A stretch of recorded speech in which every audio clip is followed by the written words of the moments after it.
चलिए अब हम अपनी इन्फ्लेमेशन यूनिट में आगे बढ़ेंगे और आज देखेंगे लेक्चर नंबर 12।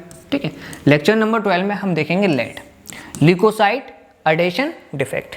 ठीक है, चलिए देखो ल्यूकोसाइट अडेशन डिफेक्ट। चलिए देखो ल्यूकोसाइट का मतलब क्या होता है, WBC। अडेशन क्या है, देखो अडेशन एक सेलुलर इवेंट है एक्यूट इन्फ्लेमेशन का। देखो हम एक्यूट इन्फ्लेमेशन ऑलरेडी पढ़ चुके हैं। एक्यूट इन्फ्लेमेशन में हमने क्या पढ़ा था, एक होते हैं वेस्कुलर इवेंट, वो पढ़े थे हमने, 4 होते थे। कौन कौन से, वेसोकॉन्स्ट्रिक्शन, वेसोडाइलेशन, इंक्रीज वेस्कुलर परमिएबिलिटी और लास्ट था स्टेसिस। फिर होते थे सेलुलर इवेंट। सेलुलर इवेंट कितने तरीके के होते थे, 7, margination, rolling, adhesion, transmigration, chemotaxis, opsonization और फेगोसाइटोसिस। ठीक है, तो इन 7 इवेंट में से एक था अडेशन। तो उस अडेशन में डिफेक्ट आ जाता है तो उसको नाम देते हो आप ल्यूकोसाइट अडेशन डिफेक्ट।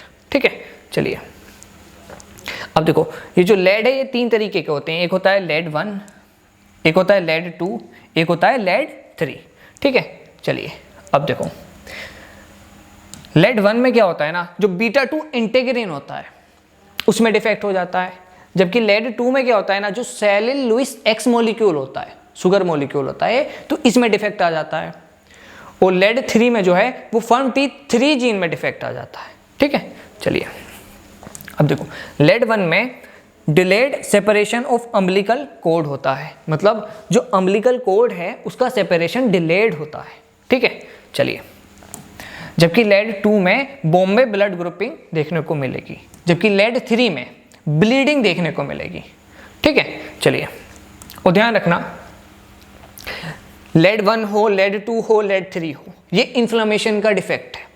ठीक है, तो अगर इन्फ्लेमेशन का डिफेक्ट है तो आप बैक्टीरिया को या किसी भी पैथोजन को अच्छे से किल नहीं कर पाओगे। क्यों? क्योंकि प्रॉपरली इन्फ्लेमेशन नहीं हो पा रही है। तो अगर आप किसी भी पैथोजन को, किसी भी बैक्टीरिया को अच्छे से किल नहीं कर पाओगे तो तीनों में इन्फेक्शन देखने को मिलेंगे।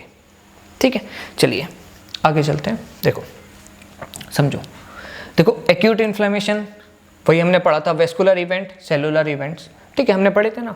वेस्कुलर इवेंट 4 तरीके के होते थे, vasoconstriction, vasodilation, increase vascular permeability, stasis. Cellular event 7 तरीके के होते थे, margination, rolling, adhesion, transmigration, chemotaxis, opsonization, phagocytosis.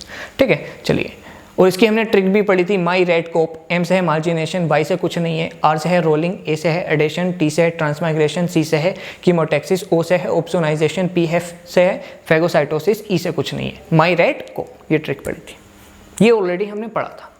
अब समझो रोलिंग में कौन हेल्प करता था, सेलिल लुइस एक्स मॉलिक्यूल, जो कि WBC पर प्रेजेंट होता था। ठीक है, और अडेशन में कौन हेल्प करता था, इंटीग्रिन। इंटीग्रिन 2 तरीके के होते थे, एक होता था बीटा 1, एक होता था बीटा 2। ठीक है, चलिए तो अगर समझो सेलिल लुइस एक्स मॉलिक्यूल में डिफेक्ट आएगा तो लेड 2 होगी। ठीक है, अगर बीटा 2 इंटीग्रिन में डिफेक्ट आएगा तो लेड 1 होगी। ठीक है, इसको आप ऐसे याद कर सकते हो। देखो सेलिल लुइस में S आ रहा है और ये 2 को आप क्या कहते हो, सेकंड, तो इसमें भी ऐसा आ रहा है। तो इस तरह से आप ट्रिक से याद कर सकते हो ताकि आप कंफ्यूज ना हो कि लेड 1 में बीटा 2 इंटीग्रिन था या लेड 2 में।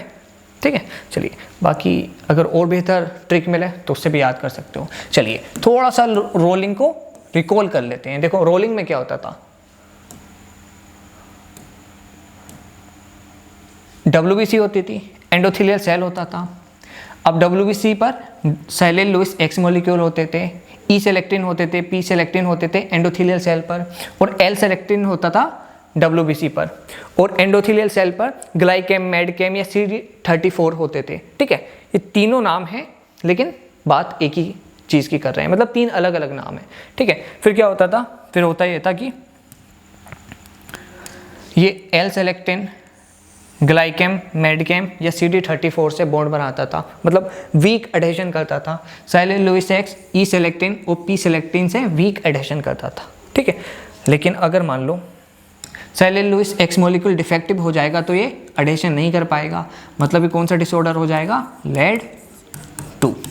ठीक है, चलिए वहीं एडिशन में क्या होता था, WBC होता था, एंडोथेलियल सेल होता था, एंडोथेलियल सेल पर आई कैम होते थे, वी कैम होते थे, और WBC पर इंटीग्रिन होते थे, बीटा 1 इंटीग्रिन जिसको आप VLA भी कहते थे, ठीक है, और बीटा 2 इंटीग्रिन होते थे जिसको आप LFA, मैग या CD18, CD11 भी कहते थे। ये अलग अलग नाम है लेकिन सब पता होने चाहिए, ठीक है। यहाँ से बहुत ज़्यादा क्वेश्चन पूछे जाते हैं।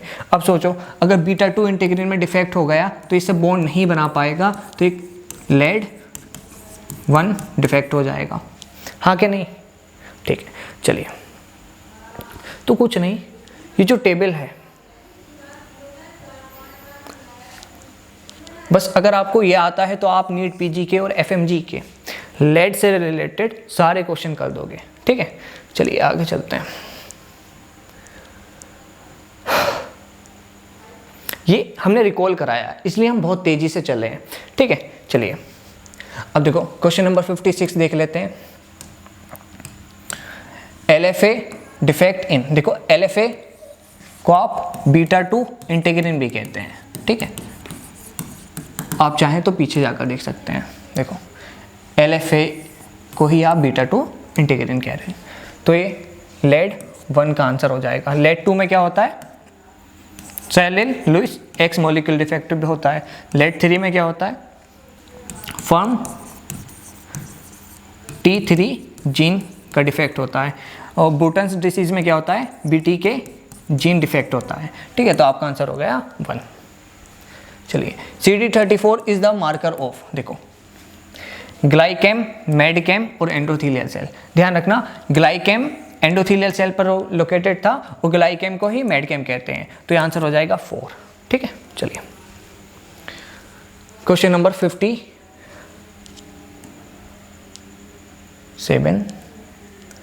56, हाँ 58। देखो leg 2 is the defect of, देखो फर्म T3 जीन लेड 3 हो जाएगा ये, ठीक है। तो ये आंसर नहीं होगा। बीटा 2 इंटीग्रिन का डिफेक्ट होता था लेड 1 में, तो ये भी आंसर नहीं होगा। सेलिन लुइस एक्स ये हो जाएगा लेड 2, तो आपका आंसर ये हो जाएगा। बीटा 1 इंटीग्रिन में कोई डिफेक्ट हमने पढ़ा ही नहीं है, ठीक है। चलिए अब देखो अम्बिलिकल कॉर्ड ब्लीडिंग ओकर इन, देखो यहाँ पर है ब्लीडिंग, ध्यान रखना ब्लीडिंग कहाँ पर होती थी, लेड 1 में नहीं, यहाँ पर होता था delayed separation of umbilical cord, लेकिन ब्लीडिंग नहीं होती थी। लेड 2 में नहीं, यहाँ पर क्या होता था, बॉम्बे ब्लड ग्रुप। लेड 3 में बिल्कुल, लेड 3 में ब्लीडिंग होती थी, तो आपका आंसर हो जाएगा 3rd, ठीक है।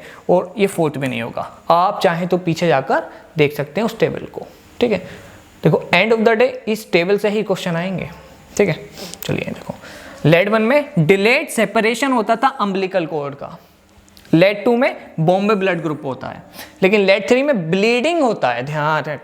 ध्यान रखना ब्लीडिंग, अगर ब्लीडिंग लिखा है तो आप आंसर करोगे लेड 3 को। चलिए क्वेश्चन नंबर 60 देख लेते हैं।